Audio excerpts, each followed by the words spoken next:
If you're navigating divorce or separation right now, you're probably feeling overwhelmed, uncertain, and maybe even a little lost, especially if past trauma has left you feeling more vulnerable than ever. You're in the right place. This is the Soft Landing Divorce Podcast, where we prove that even in the midst of ending a marriage, you can move forward with dignity, clarity, and yes, peace. But here's what makes us different. Ken and Sarah are going to share solutions and strategies that will open your eyes to things unseen by most, the approaches that can save you time, money, and emotional turmoil, but that the divorce industrial complex never talks about. Today, they're diving deep into how to secure a fair divorce settlement without losing everything, even when trauma has left you feeling powerless. Whether you're just starting to consider separation or you're deep in the process, our goal remains simple: to help you and your children land as softly as possible on the other side. So grab your coffee, get comfortable, and let's dive in as Ken and Sarah reveal the strategies that can protect both your future and your peace of mind. Hey everyone, welcome back. I've got something really exciting to share with you today on the Soft Landing Divorce Podcast. We're going to dive deep into something that honestly could save your sanity and your wallet during divorce. I'm here with Ken Maynard, and Ken, you've got this fascinating perspective on mediation that comes from, well, let's just say some pretty hard-won experience. Yeah, Sarah, thanks for having me. And you know what? I'm actually kind of proud of the fact that I failed spectacularly during my own divorce. I mean, I failed at picking the right lawyer, failed to understand what was happening in the process. Honestly, I failed all over the place. But here's the thing.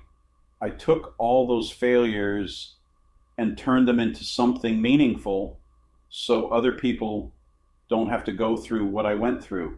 Wait, so you're saying you actually failed at your own divorce process? That's pretty honest, Ken. Oh, absolutely. I blindly trusted my lawyers, and I say lawyers because over 3 years, I had 3 of them. I just figured that, they've got all these letters after their names. They must know what's best for me and my family. But here's what I learned in my 64 years. Just because someone has a certificate or a degree doesn't necessarily mean they know what's best for your specific situation. Mm-hmm. So when you finally got your parenting plan, what happened? Well, I was just relieved to be divorced, The attorney handed it to me and said, "Here's what you got." And I'm like, okay, that sounds great, because I had nothing to compare it to. Turned out it was 4 pages of pure inadequacy. 4 pages. And the worst part, my lawyer kept saying, "Don't worry, you can just come back and modify that later." But that's got to be expensive, right? Like if you're already strapped for cash. Exactly. That's what I'm talking about. If I'm already financially strained now, how am I going to afford to revisit this whole process? It's like going through a divorce twice. And here's what really gets me. You mean when I build a parenting plan for a 3-year-old, you want me to come back when they start school at 5, and then again when they hit junior high? I'm so sick of this short-sighted approach. So you're saying there's got to be a better way than this constant back and forth with the courts? Sarah, that's where mediation becomes absolutely critical. See, mediation allows you to create comprehensive, long-term parenting plans that actually account for your child's evolving needs from the start, instead of this piecemeal approach that keeps dragging you back to court. You're planning for the future right away. Okay, but what does that actually look like in practice? Like, how does mediation change the game? Well, first off, it decreases conflict almost by definition. Rather than having some judge tell you what to do, you and your ex actually come to an agreement together, usually with the help of a mediator. You're not feeling like you're giving up time with your child or being forced into some schedule you absolutely hate. And that's different from the traditional court process. How? Oh man, it's a whole different ballgame. in court, you're basically fighting it out for months or even years. But with mediation, look, paying a mediator to help you develop a plan is so much cheaper than these custody battles that can cost thousands and thousands of dollars. Plus, studies actually show that parents are way more likely to follow through on a parenting plan when they've worked together to create it. That makes sense. If you're part of creating it, you're more invested in making it work. Exactly. And here's something most people don't realize. Mediation gives you way more control over the details. Old style custody arrangements barely address anything beyond visitation. But a parenting plan developed through mediation, you can address whatever issues matter to your family and get creative with your arrangements. Okay, so let's get into the nitty-gritty here. What are parents actually fighting about that mediation can help resolve? Well, there are what we call the 4 pillars of co-parenting: education, extracurricular activities, medical decisions, and religion.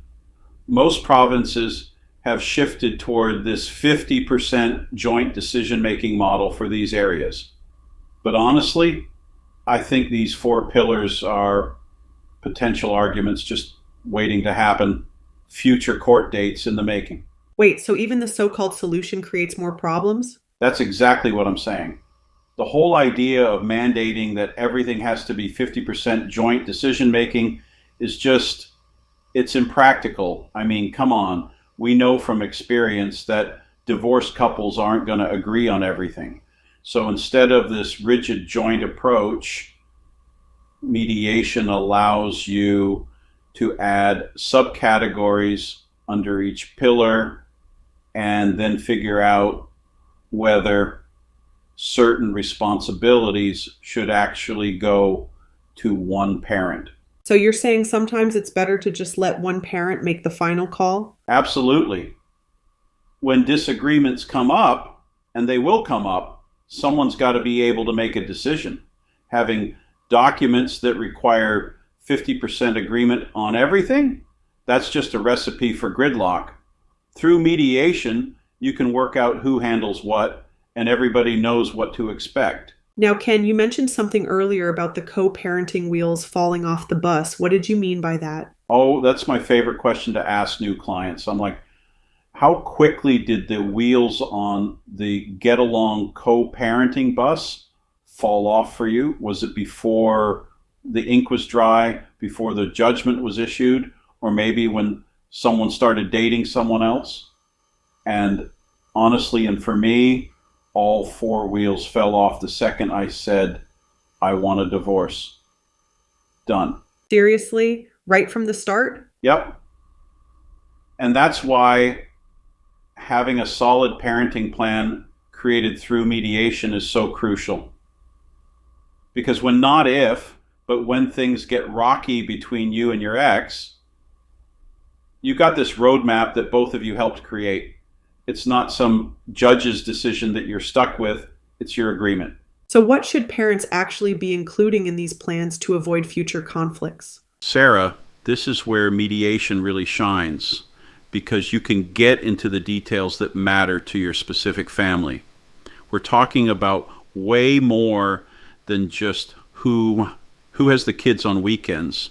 You've got parental responsibilities and decision making, living arrangements, communication guidelines, transportation logistics, healthcare decisions, education choices. That sounds like a lot to cover. It is, but that's the beauty of it. You're addressing potential conflicts before they happen. Like, what happens with your kids' PlayStation or Xbox? Who handles transportation between houses? How do you deal with new significant others coming into the picture? These might seem like small details, but they're the kind of stuff that creates huge fights later if you don't address them up front.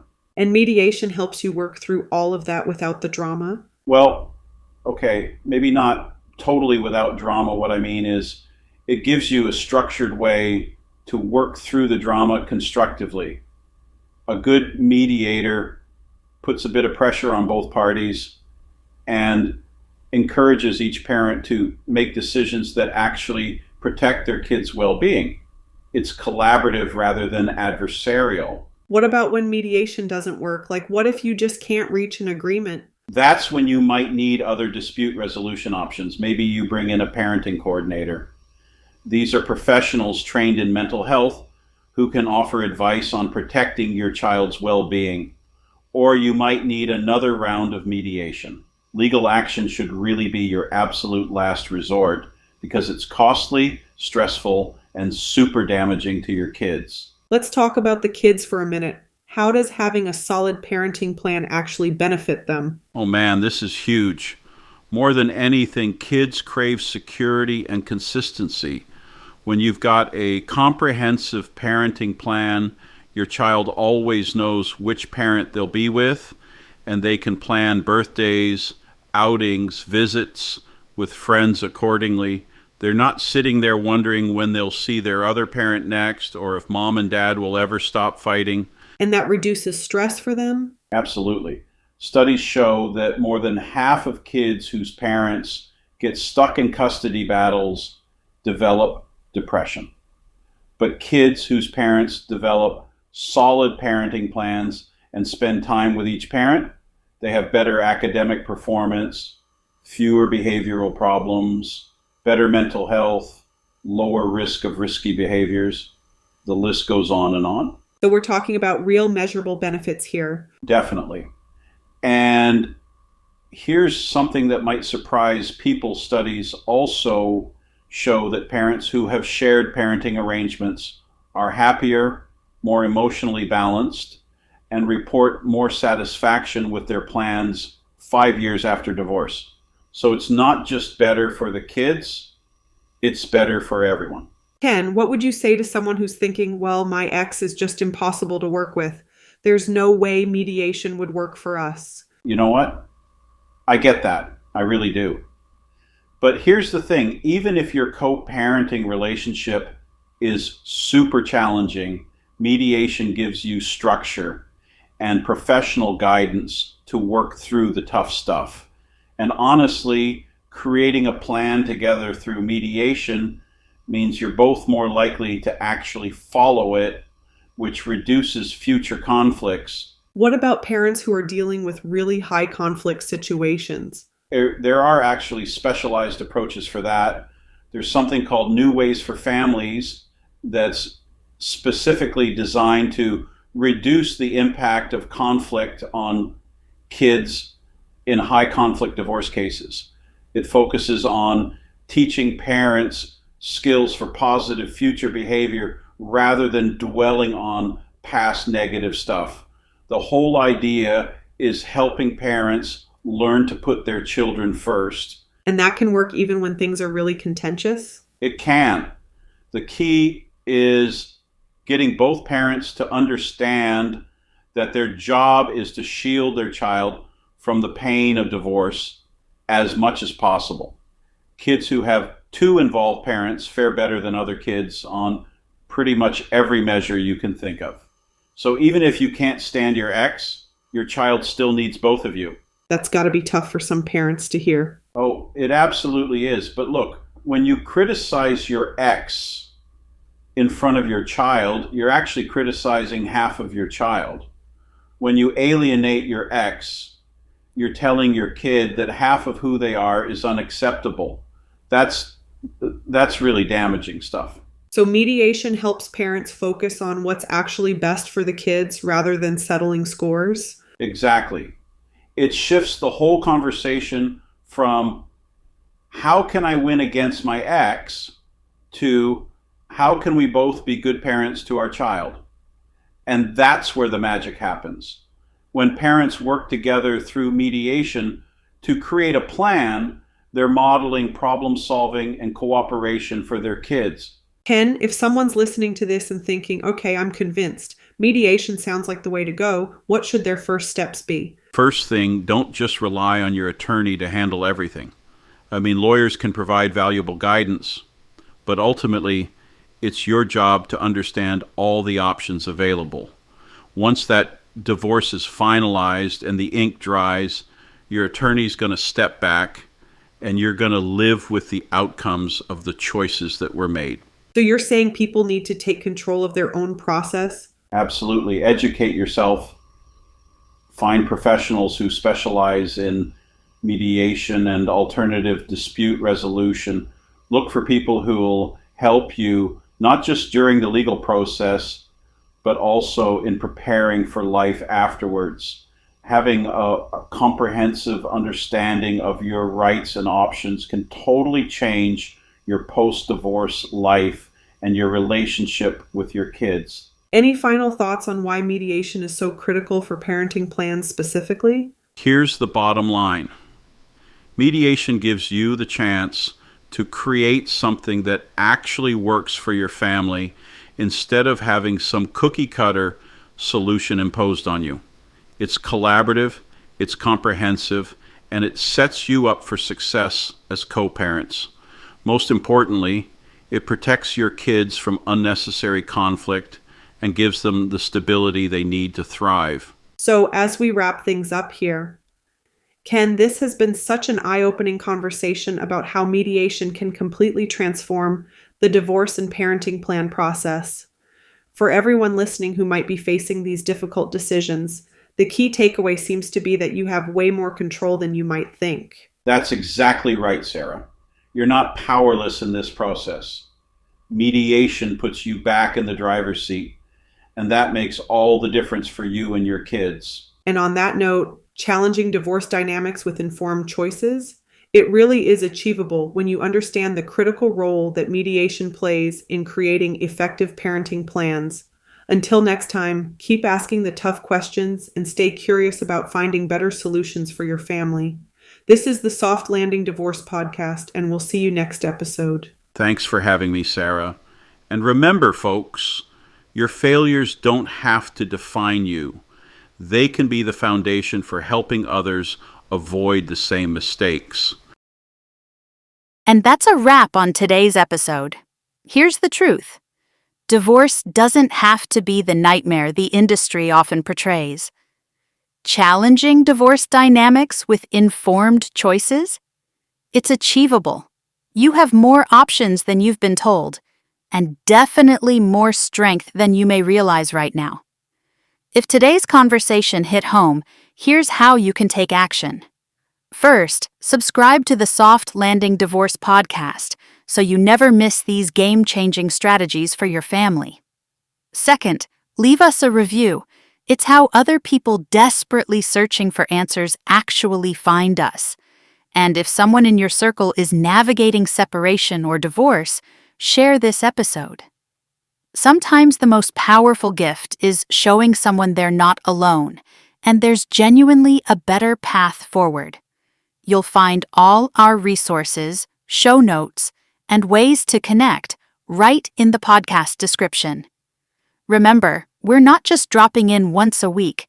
We're building a community of people who refuse to accept that divorce has to demolish families.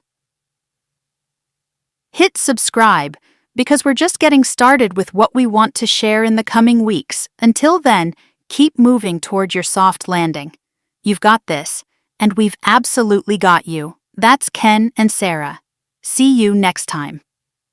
Disclaimer: the information provided in this podcast is intended for general informational purposes only and does not constitute legal advice.